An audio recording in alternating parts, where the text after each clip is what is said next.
Thank you very much. There's always a problem about talking about Oscar Wilde, which is, there are many problems about talking about Oscar Wilde, but the worst of them is that there are always people in the room who know much more than I do. He's one of those writers who does attract fascination for reasons that I will hope to explain. And my expertise, I am a playwright, and so like all playwrights, I am something of an asset stripper. I zoom into a subject which interests me, be it the Chinese Revolution, or aid to the Third World, or the privatization of the railways, or the invasion of Iraq. I asset strip it for what interests me, and then I move on. And in most cases, you leave the subject behind. In other words, there's only a couple of things that I've written about, and I'm thinking of a play that I wrote about Israel-Palestine, Via Dolorosa, that I've returned to. And Oscar Wilde is another person that I find very, very hard to leave behind. There's a wonderful quote by Orson Welles when he was asked if he ever went to towns where he had filmed, and he replied, "The locations where I have filmed stand like blackened teeth from which I have sucked all the goodness." And I feel that about Wilde, that I sucked some goodness from him, and at the end of the evening, or at the end of my talk, which I hope will run over half an hour, and then I'll ask you for questions, I'll explain what it was that I wanted to suck from Oscar Wilde and why I wanted to write the play, really. At the heart, I will put this proposition, and already 50 people in the audience will disagree, but I think that what lies at the heart of Wilde is mystery. And I think that unlike other writers who I have spent time with, he remains deeply mysterious. And I mean deeply mysterious in his work and also deeply mysterious in his life. There's a great quote by Joyce Carol Oates where she said of the picture of Dorian Gray, she said, "Like all the most profound works of art, it always feels that you can never quite understand it." And when you think about Dorian Gray, you sort of think you know what it's about, but you don't really know what it's about. And mystery is really tied, of course, to paradox. And paradox is obviously at the heart of everything Wilde did. His basic trick is inversion. And he takes what everybody thinks they know and understands, and he inverts it. And when I use the word inverts, then all the scholars in the room who understand the 19th century far better than me will know that invert was indeed the term used throughout the 19th century for homosexuals. So in other words, he was an invert, and his style was to invert. That's exactly what he did. And that is why so much of what he says is quotable. Surely he is the most quotable writer of all time. Why does everybody have their favourite quotes from Oscar Wilde? Because most of them are overturnings. Most of them are turnings upside down of the conventional wisdom in a clever, often cute, and sometimes entirely memorable way. Everyone has their particular favourites, and just for the fun of saying it here tonight in Paris, I'm going to say my particular favourite, which is what he said about Bernard Shaw, who was meant to be a friend of his. And, somebody defending Shaw said to Oscar Wilde, you must admit he doesn't have any enemies. It's extraordinary to be Bernard Shaw, and he has absolutely no enemies at all. And Wilde replied, "It's true he has no enemies, but on the other hand, his friends don't like him." And, everyone in this room can now think of somebody they know to whom that applies. We've all got a friend like that, who hasn't got any enemies, but on the other hand, their friends don't like them. And it's that way of just flipping things over that is so incredibly attractive. And my absolute favourite, and the one I suppose that from which the play stems is when he said, one can always be kind to people about whom one cares nothing. And he said, that is why English family life is so pleasant.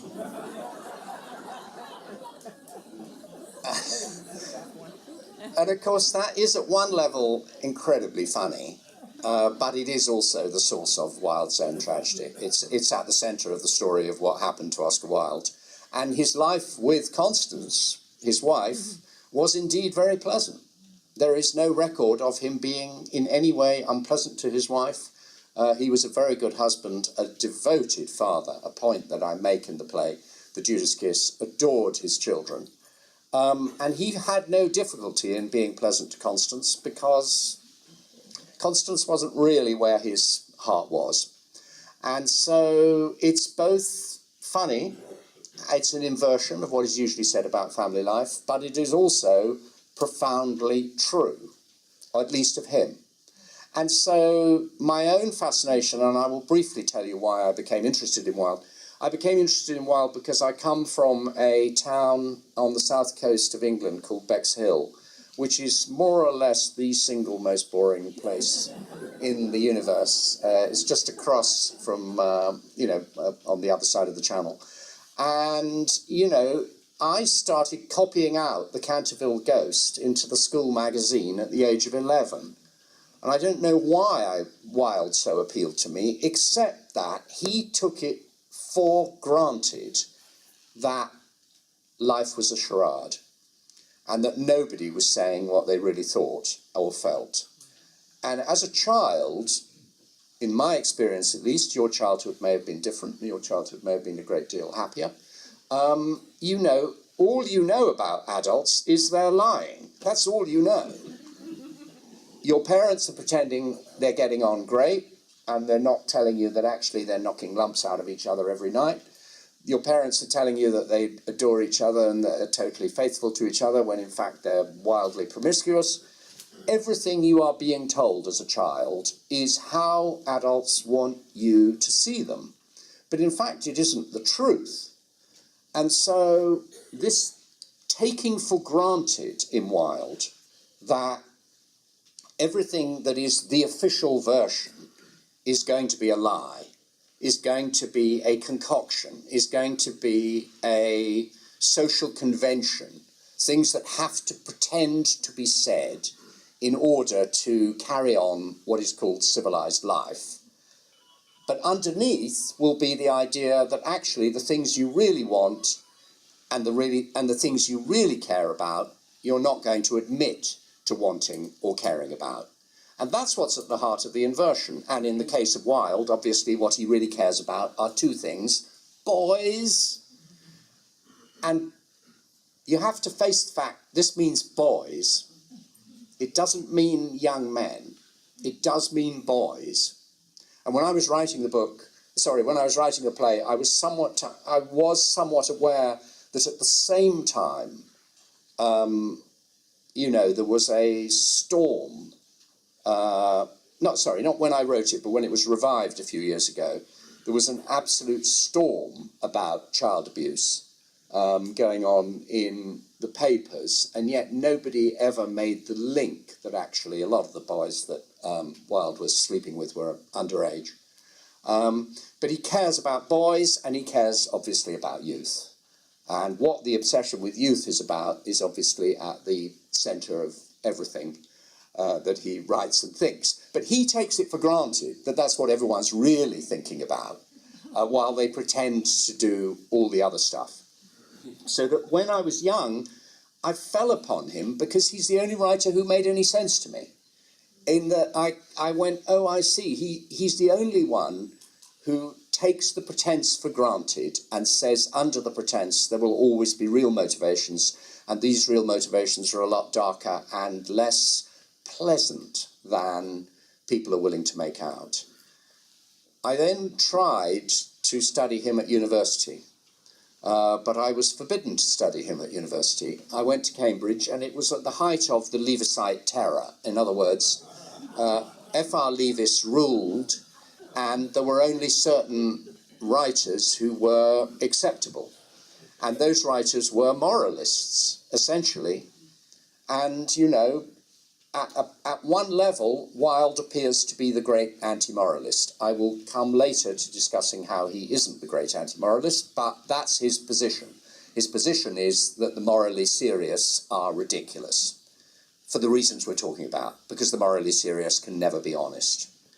And so I wanted to study Oscar Wilde, and Terry Eagleton, an extremely distinguished teacher who is now, you know, the voice of English literary criticism, told me that if I chose Oscar Wilde as my special subject, nobody would take me seriously, and that I could not be regarded as a serious critic of literature if I chose Oscar Wilde as my special subject. When, 20 years later, Terry Eagleton wrote a play about Oscar Wilde called Saint Oscar, I reminded him of the apparent contradiction in his position. To which he said, yes, but, you know, for me, I have realised that Wilde is an Irish socialist. To which I said, yeah, at one level, Wilde is an Irish socialist, but we all have a different Oscar Wilde. The one you have happens to be an Irish socialist, but there are other Wildes as well, and you can write your play about the Irish socialist, but that's not the whole truth about Wilde, and I at university was interested in writing about that. What then happened was, so many years later, a film director in America asked me to write a biopic of Oscar Wilde. And I started trying to do it, well aware that there had been two previous ones, one with Robert Morley. I don't know if people know these films. There's one with Robert Morley, which is a shocker. And then there's one with Peter Finch, which at least is a sort of honourable attempt to tell the story, and both of which had come out in a race in the 1950s. And the attitude of this film director was that it was now possible, by reading the transcripts of the trial, to be much more honest and to be able to include all sorts of material, shocking material, which it had been impossible for reasons of censorship to put in the 1950s films, and that a modern film about Oscar Wilde would be great. I started writing this film and I was bored stiff. And I was bored stiff because I felt like a horse that was being required to jump through a predetermined track. In other words, the story of his rise and fall is so well known and so ingrained that it's just such a bore as a writer to be running along behind a subject all the time and to have to simply be like a reporter who says, well, this happened, then that happened, and then, oh, well, and, you know, and everybody knows what happened to Wilde. So I couldn't see any point, and I struggled with this screenplay for some months. And then at the end of it, I said, I just am trapped in this. I can't see the point of it. And the director was Mike Nichols.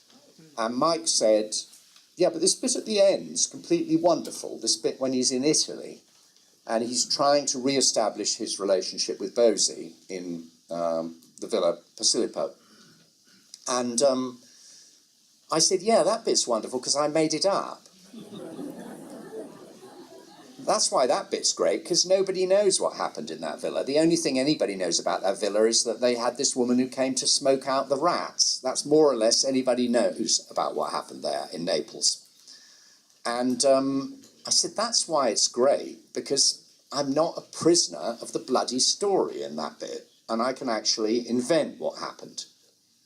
And he said, well, maybe you should be inventing more. And I said, yeah, I think it's much more interesting. And I said, and also it addresses a mystery. And it addresses one of what I would regard as the two greatest mysteries of Wilde's life.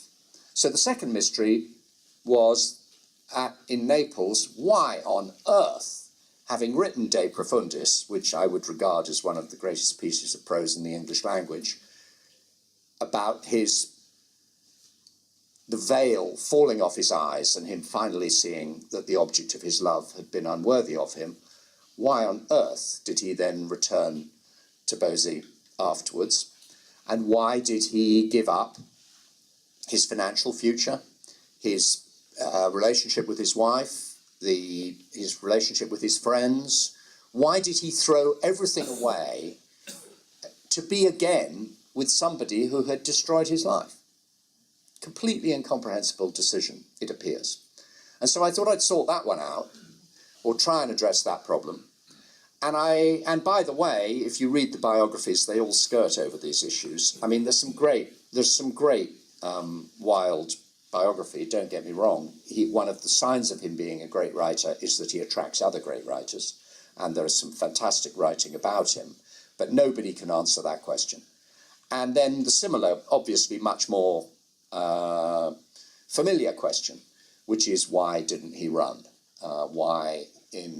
When it became clear that the provocation to Bosie's father would lead absolutely catastrophically to his imprisonment, why, when given the chance, and scholars argue, people in the room know much more about this than I do, scholars, it was always believed that the government gave him the chance to go to the Channel and gave him the chance, the advance notice, gave him a 6-hour window to get to the Channel steamer so that he could go into exile rather than face trial, and that it was deliberately done, that sinister phrase that was used about the fox must be given its chance to run. There is, I know now, scholarly argument about whether he was indeed given that, whether it was deliberate or just incompetence. But nevertheless, the question of why did he not, why did he go? And why did he not go? Why did he refuse the chance to go? And why did he prefer to stay and face the music? And so it just seemed to fall naturally into a play, that it would be in 2 acts, and that those would be the questions the play addressed. And in a minute, I'm going to read the bits that, in my view, provide the answer to these questions, or rather give some hint, because they're obviously complicated things.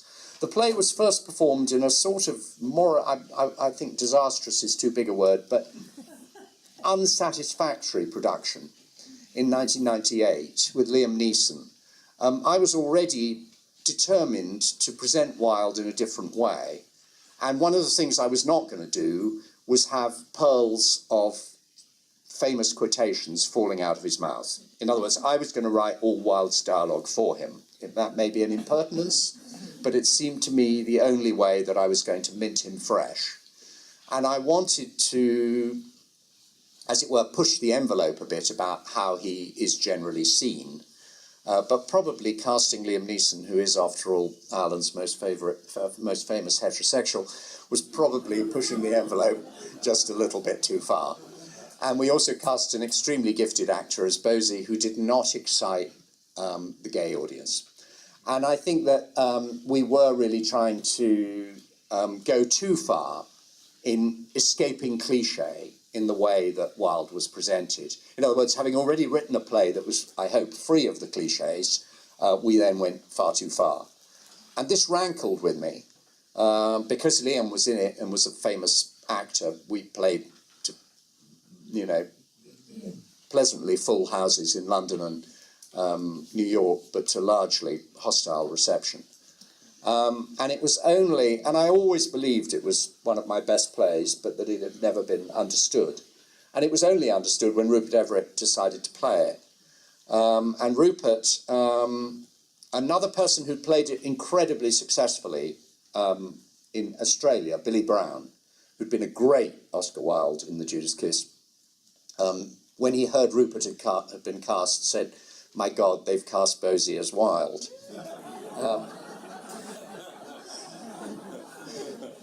Which was a very, very witty remark, especially in France, after all, where you know well of Rupert's past. But it seemed to me, and Billy's point was that Wilde's sense of his own physical ugliness, Wilde's deep conviction that he was physically unattractive, 6'4", big in a room, not always in a good way, uncomfortable in a room, not able to pass unnoticed, and feeling himself not attractive. that was something Rupert Everett, who, was blessed with, godlike looks at birth, would never be able to play. But in fact, his identification was one of the most extraordinary things about this incredible performance he gave. In a fat suit, Rupert had the height, but he didn't have the size, and he played the part in a huge sort of eiderdown underneath his clothes, from which he came sweating every night. But the sheer physical bulk was just spectacular on the stage. To see a man who's out of scale, which Wilde was. He was out of scale to everybody else. So once Rupert got hold of the part, the play was seen for what it was and restored. And it's one of the most sort of satisfying things in my life, I suppose, that the play was finally seen. I'm going to read some bits of it to try and explain these two events. Bosie, of course, came from the British establishment and was extremely well connected. So he didn't believe that Wilde would ever have to go to prison because he thought he could pull strings. And he had a cousin called George Wyndham, who was an MP, and he summoned Wyndham to the room in the hotel, in the Cadogan Hotel, where Wilde was holed up, making the decision whether to go or not.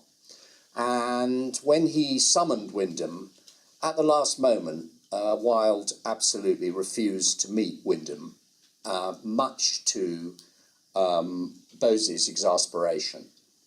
And that is because Wilde had, and we shall go into this, a belief that he was always going to fall.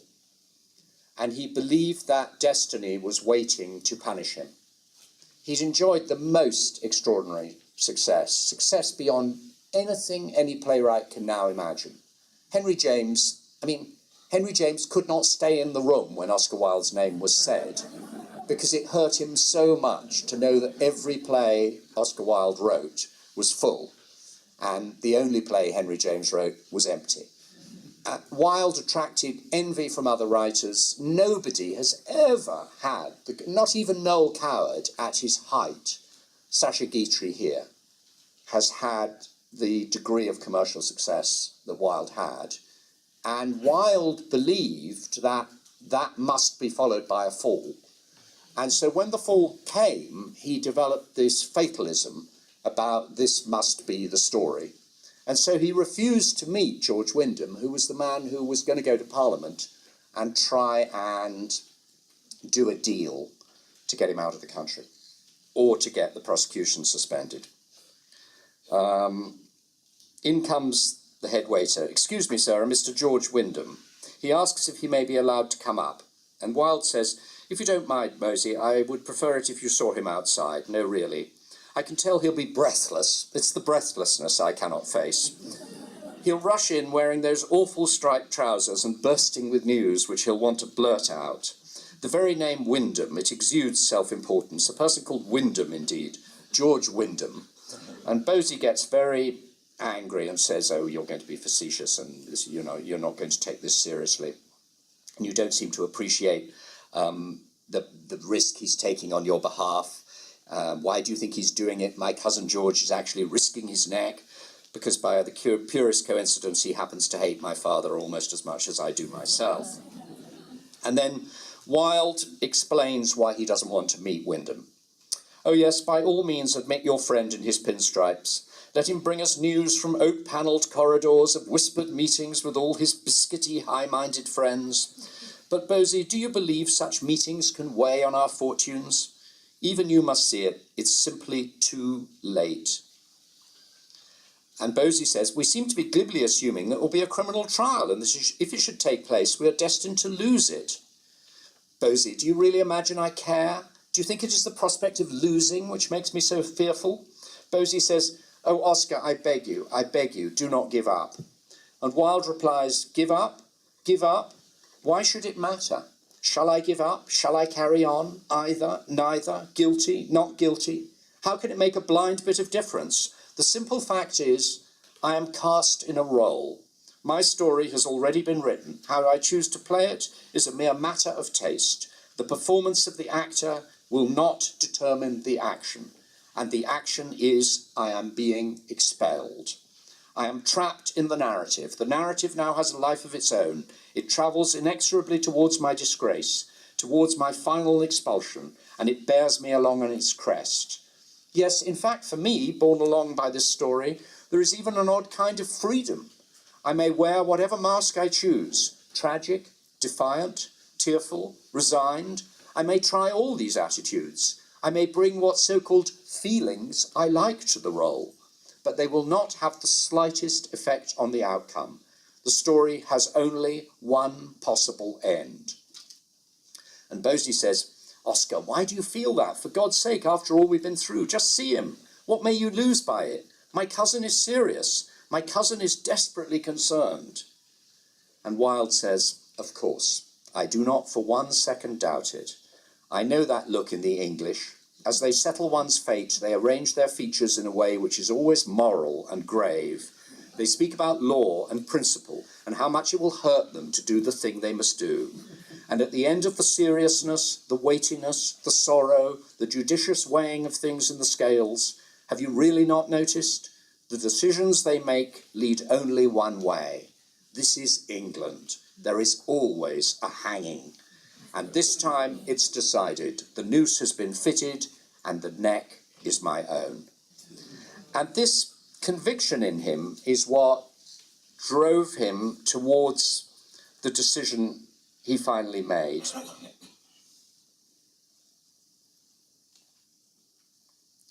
His friend Robbie Ross comes in and tries to persuade him to flee.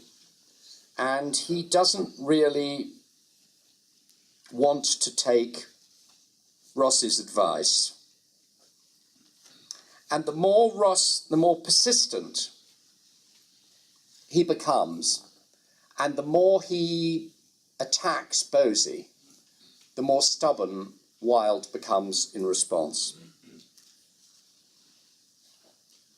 Your friends, says Ross, yes, your real friends, have all tried to tell you. They have tried to warn you. You have walked open-eyed towards this disaster.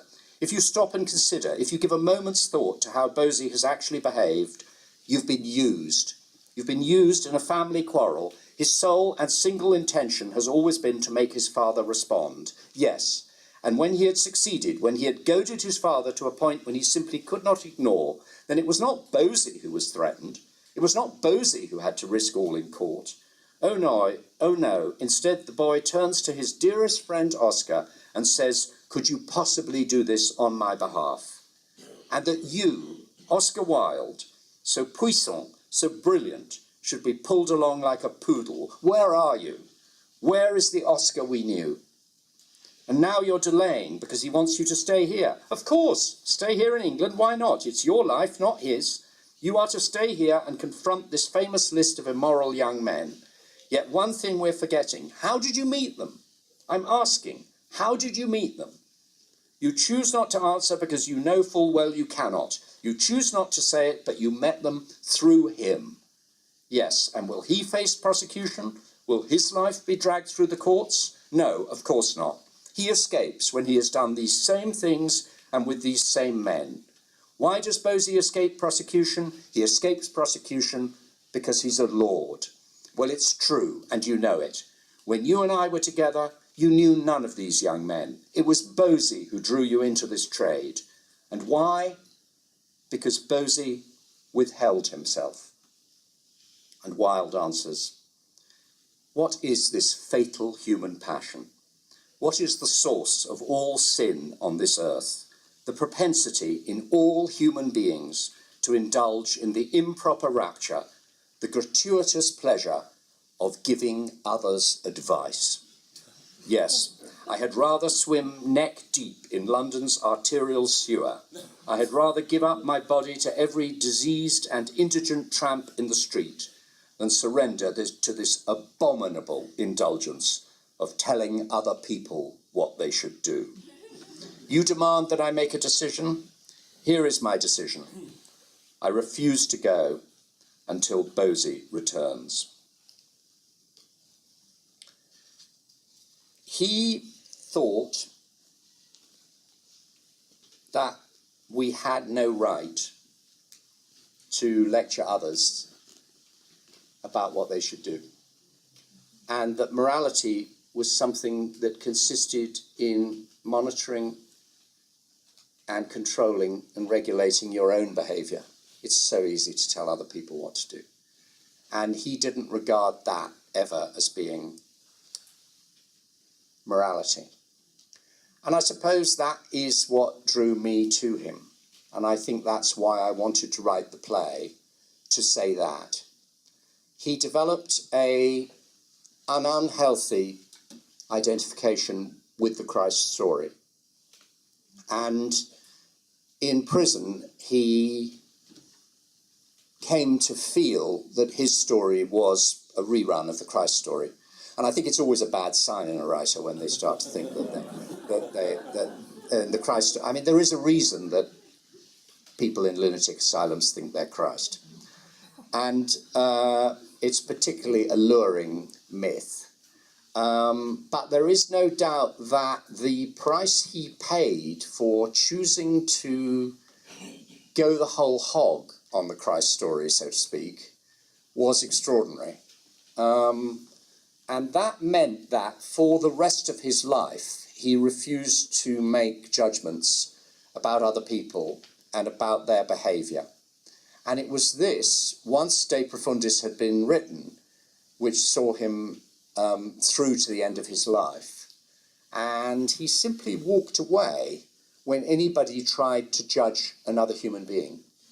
Judge not that ye be not judged really became his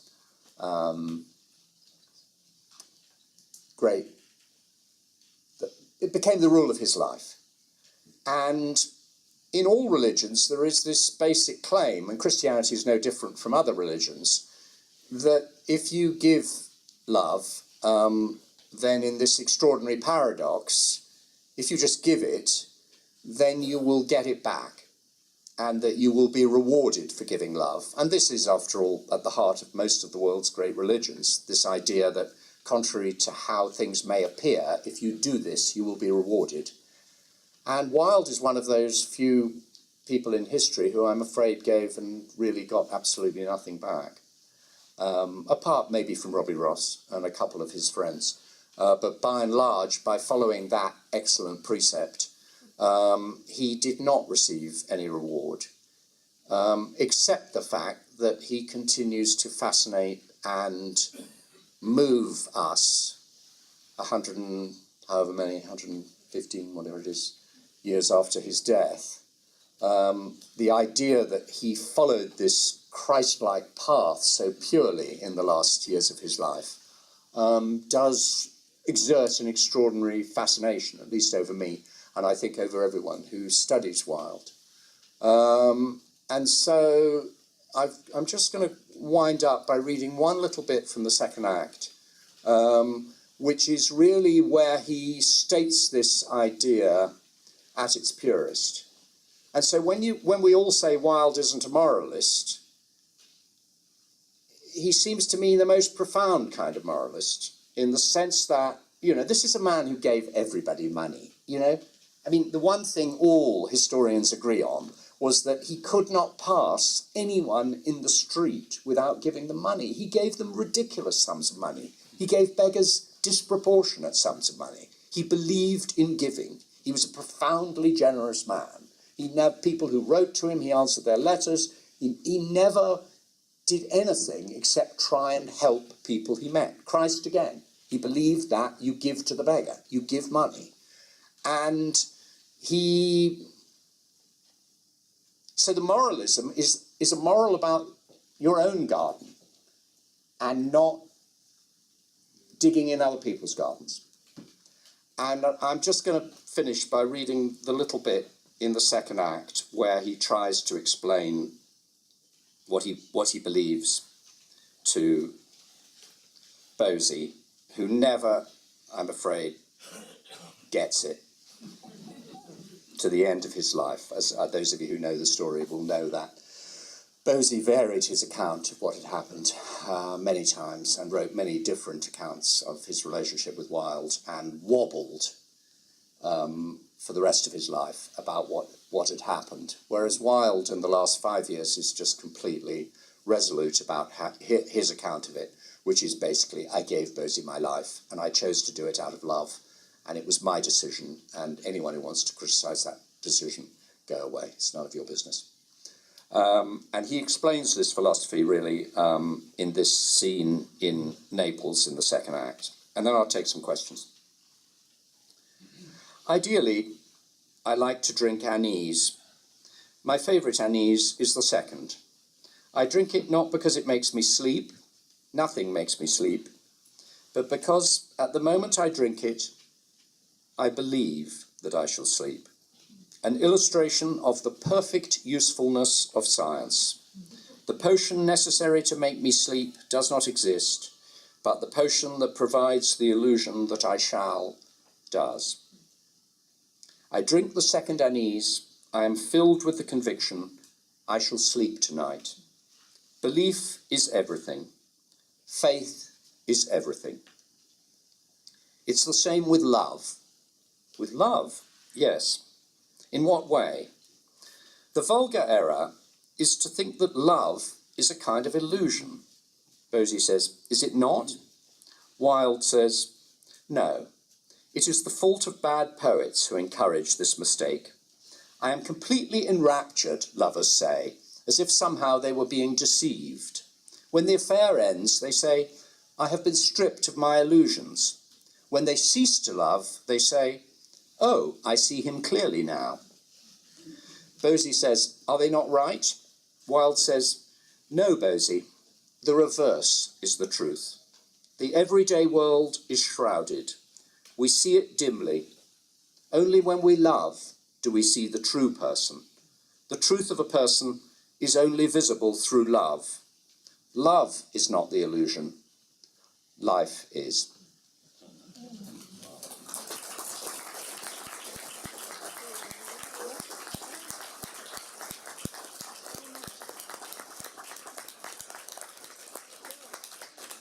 Who wants to ask anything? Ask straight away, because people always ask later and it's too late.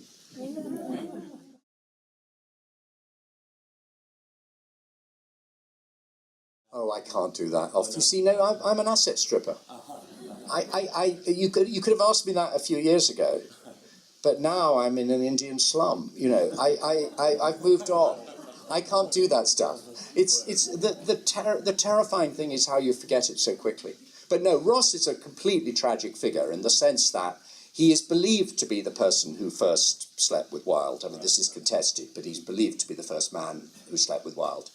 And he's certainly the man who guided Wilde towards a homosexual life.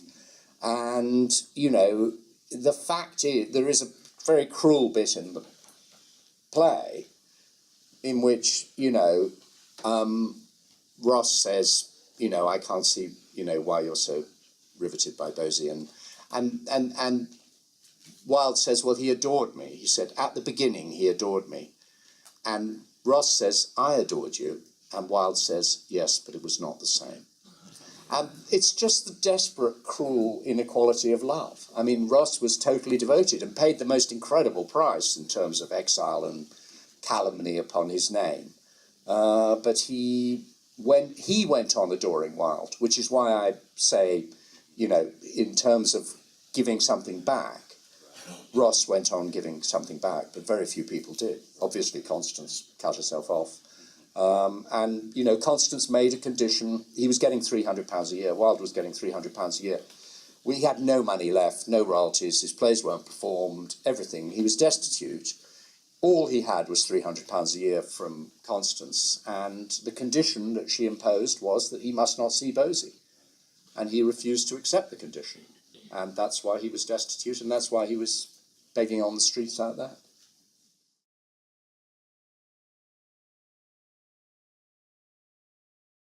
I mean, I know exactly what you're asking, which is how do you do a Wilde play so it doesn't sound like a Wilde play? Is that what you mean? Yeah, yeah.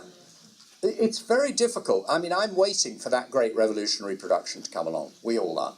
But I don't, when people do Shakespeare, and, I've heard 1,000 directors say, oh, it's not going to be rhetorical, it's not going to be that ti-tum-ti-tum-ti-tum-ti-tum-ti-tum, it's not going to be that, and they're not going to talk in those ridiculous, and they're not going to do all that, and all the leg cocking and all the But in the theatre, we have this terrible expression, Shakespeare always wins. Meaning you end up doing that stuff, because he just sort of makes you do it. And there's something in playing Wilde that is the same, that you just sort of automatically see the actor go like that, go like this, and all these postures start, whoa, all this business begins of playing his work like that.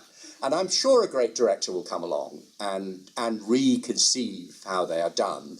And obviously, certain lines in his plays are now so well known. How do you escape the feeling of "here's one I baked earlier"? That's that feeling that it is not fresh minted is, why I personally don't go to his plays. In other words, I don't need to go and see his plays. But as a playwright, I'm riveted by the manuscript in the British Museum.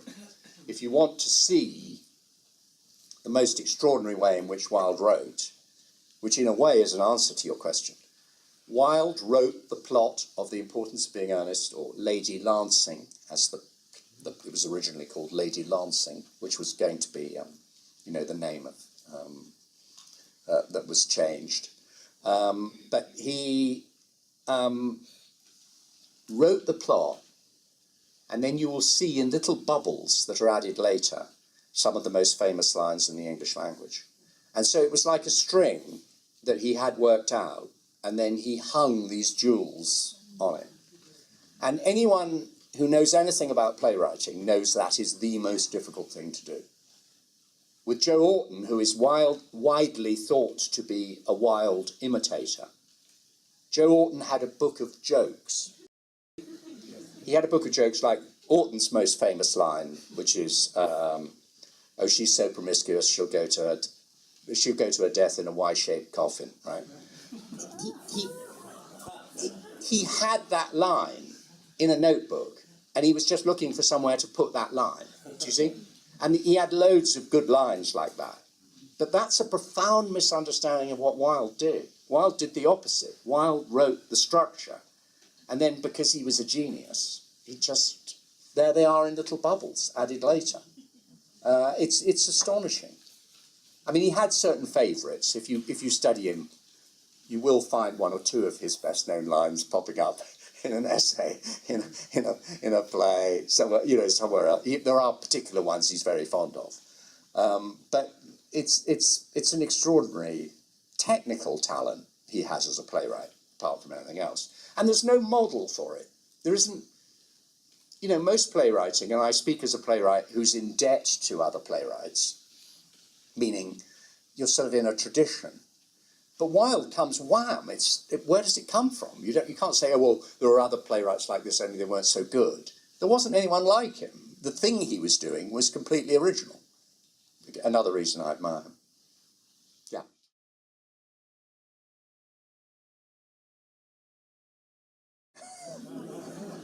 Yeah. Right?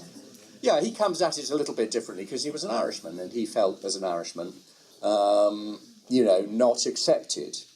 I don't have his desperate desire to be accepted in society, which I think, you have to face about Wilde. Not that he's a snob, he's not a snob. He talked to everybody and was interested in everybody and was equally interested in, minors or he'd talk to everyone, he'd talk to people in the street. He was not a snob in that sense. But on the other hand, he did like society, and he did like his position in society, and he loved being at the centre of London social life. And he loved aristocracy, and you might say, there are people who believe that his relationship with Bosie is a relationship where essentially he's just in an insane state of sexual excitement about getting to sleep with aristocracy. I don't share that. No, but his attitude about English hypocrisy, yeah, because hypocrisy is his subject, isn't it?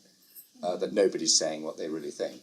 Yeah, I strongly feel that's an English characteristic, isn't it? And for all the social changes in Britain, which are profound in the last 50 years, but a certain kind of emotional dishonesty is deep in the British character, I think. I can say that. Anyone else? Thank you very much for coming. Not at all. Delight.